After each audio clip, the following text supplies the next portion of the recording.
টাকা আমাদের আছে তো? টাকা আছে না? কোথায় আছে জানেন? দেশের বাইরে আছে। ওই যে চোরগুলো দেশের টাকা লুণ্ঠন করে বাইরে পাচার করেছে, ইনশাআল্লাহ তাআলা নাজিম আল্লাহ সুযোগ দিলে ওদের মুখের ভিতরে হাত ঢুকাইয়া পেটের ভিতর থেকে বের করে নিয়ে আসবে এবং সেই টাকা রাষ্ট্রীয় কোষাগারে জমা হবে।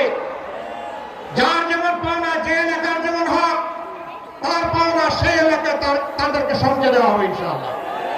তবে আমরা উন্নয়ন করবো না, নিজেদের ভাগ্য বদলের উন্নয়ন করবো না, 18 কোটি মানুষের ভাগ্য বদলের উন্নয়ন আমরা করবো ইনশাআল্লাহ।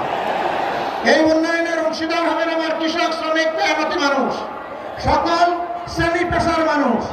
এর উন্নয়নের কারিগর হবে আমাদের যুব সমাজ ইনশাআল্লাহ।